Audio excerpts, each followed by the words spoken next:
تو اللہ تبارک و تعالیٰ نے اس سلطنت کو بچانے کے لیے پروردگار عالم کی ان تین صفات کی پناہ ہم لوگوں کو لے لینا چاہیے۔ بسم اللہ الرحمن الرحیم۔ اللہم صلی وسلم علی سیدنا محمد وعلی آل سیدنا محمد کما تحب و ترضی بان تصلی علیہ۔ نور رحمانی سے حربے شیطانی جلائیں،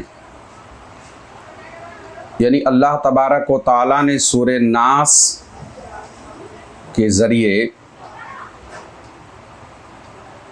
نسل انسانی کو حربے شیطانی سے بچنے کے لیے اللہ تبارک و تعالیٰ نے کچھ تدبیریں بتائی ہیں، مگر عقل والوں کے لیے اور جو اس کا استعمال صحیح معنوں میں جانتے ان کے لیے ہے۔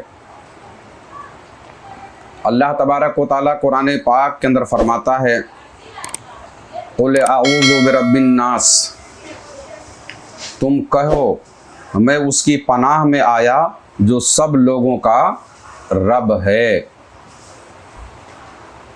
پھر ہے ملک الناس، سب لوگوں کا بادشاہ، الہ الناس، سب لوگوں کا خدا، من شر الوسواس الخناس، اس کے شر سے جو دل میں بڑے خطرے ڈالے اور دبک رہے، الذی یوسوس فی صدور الناس من الجنۃ والناس، وہ جو لوگوں کے دلوں میں وسوسے ڈالتے ہیں جن اور آدمی۔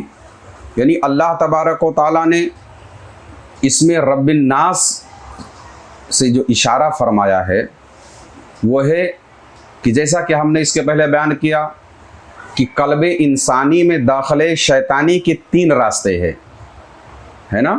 تو جب انسان کے دل کے اندر شیطان شہوت کے ذریعے داخل ہو تو ہم نے عرض کیا کہ رب الناس کی پناہ میں بندہ آ جائے، تو بہت سارے لوگ یہ اس بات کو سمجھ نہیں پا رہے تھے کہ اس سے مراد کیا ہے۔ تو سورہ ناس کی ان آیات کے پناہ میں، ان آیات کی تجلی کی پناہ میں جب آپ آ جائیں گے تو انشاءاللہ تبارک و تعالیٰ شیطان کے وہ حربے اللہ تبارک و تعالیٰ کی تجلی سے جل کر خاک ہو جائیں گے، اور ہم اپنے آپ کو شیطان کے ان حربوں سے بچانے میں کامیاب ہو جائیں گے۔ سورہ ناس میں انسان کو ان نقصان والی چیزوں سے اللہ کی پناہ میں لیا گیا ہے، یعنی سورہ ناس کے ذریعے اللہ تبارک و تعالیٰ نے نسل انسانی کو ان تمام طرح کی یہ جو 3 خاص طور پہ شیطان کے اسلحے ہیں، ہتھیار ہیں، اس سے اللہ تبارک و تعالیٰ نے اپنی پناہ میں لیا ہے۔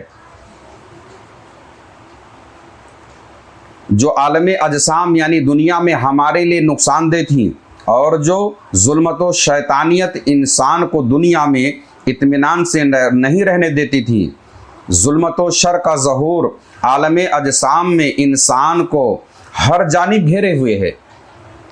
یعنی ظلمت و شر، یعنی ظلم اور شرارت انسانی نسل کو ہر طرف سے گھیرے ہوئے ہے۔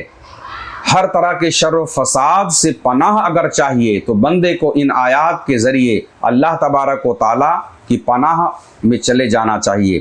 قلب انسانی چونکہ اپنے اندر 3 زاویے رکھتا ہے، بات سمجھ میں آ رہی ہے؟ ہمارا جو دل ہے وہ 3 زاویہ رکھتا ہے، اس لیے شیطان کے داخلے قلب میں بھی، دل میں داخلے کی 3 ہی صورتیں ہیں، چونکہ ہمارے دل کی 3 زاویے ہیں، اور انہی 3 زاویے کے ذریعے ہمارے دل کے اندر شیطان داخل ہوتا ہے۔ یعنی کبھی وہ شہوت کے راہ سے داخل ہوتا ہے، کبھی قہر و غضب کے راہ سے داخل ہوتا ہے، اور کبھی حرص و ہوا و لالچ کی راہ سے ہمارے دل کے اندر وہ داخل ہوتا ہے۔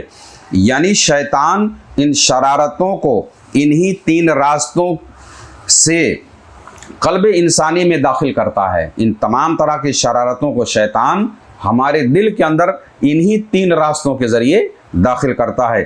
اس لیے اللہ تبارک و تعالیٰ اپنی صفات ثلاثہ یعنی رب الناس، ملک الناس، الہ الناس کے انوار ربوبیت و ملکیت و الوہیت سے ہمارے قواب ثلاثہ یعنی ملکیت و سبعیت و بہمیت کی تربیت فرماتے ہوئے سلطنت کے تین راستوں کو انسان کو بند کرنا سکھائے ہیں. یعنی اللہ تبارک و تعالیٰ، یعنی سلطنت سے مراد یہاں ہمارا وجود انسانی، ہمارا وجود ہے، یہ مکمل ایک سلطنت ہے. اس سلطنت کے اندر، اس سلطنت کا بادشاہ ہمارا قلب ہے نا. تو جب شیطان اس سلطنت کے بادشاہ کو گمراہ کرنے کے لیے، بھٹکانے کے لیے کبھی شہوت کے ذریعے حملہ کرتا ہے، کبھی غصے کے ذریعے حملہ کرتا ہے، کبھی لالچ کے ذریعے داخل ہوتا ہے، تو اللہ تبارک و تعالیٰ نے اس سلطنت کو بچانے کے لیے پروردگار عالم کی ان تین صفات کی پناہ ہم لوگوں کو لے لینا چاہیے. جب اس پہ شہوت غالب ہو تو جب ہمارے انسان پر جب شہوت غالب ہو تو رب الناس کی پناہ لے، اور جب غصہ حاوی ہو تو ملک الناس کی پناہ لے، اور جب لالچ اور حرص میں جب بندہ پڑ جائے، جب حرص و لالچ اس ہمارے دل کو کے ذریعے مسخر کر لیں، تو الہ الناس کی پناہ میں خود کو محسوس کریں. اور یہ تین قسم کے نور قلب نبوی صلی اللہ تعالیٰ علیہ وسلم کے ذریعے تینوں سمتوں میں ایسے مضبوط لوہے کی دیوار کی طرح حصار اللہ نے بنائے ہیں. جب کبھی شیطان ان تین راستوں میں سے کسی بھی ایک راستے کے ذریعے ہمارے قلب میں داخل ہونے کی کوشش کرے تو فوراً ان تین انوار سے، یعنی رب الناس، ملک الناس، الہ الناس کے انوار سے دل کے ان تین دروازوں کو بند کر لیں. یعنی ان تین انوار الہی کی پناہ میں خود کو لے آئیں، تاکہ نور الہی سے، نور رحمانی سے حربے شیطانی جل کر کے خاک ہو جائے. اللہ تبارک و تعالیٰ کی بارگاہ میں دعا ہے مولا کریم ہر طرح کے شیطان کے حربے سے اپنے حفظ و امان میں رکھے. اپنے پیارے حبیب صلی اللہ تعالیٰ علیہ وسلم کے طفیل ہم سب کو سیدھی راہ چلائے. آمین ثم آمین برحمتک یا ارحم الراحمین. اگر آپ بھی کچھ روحانی خدمت کرنا چاہتے ہیں تو اس چینل کو سبسکرائب کریں اور اس کا لنک بھی شیئر کریں.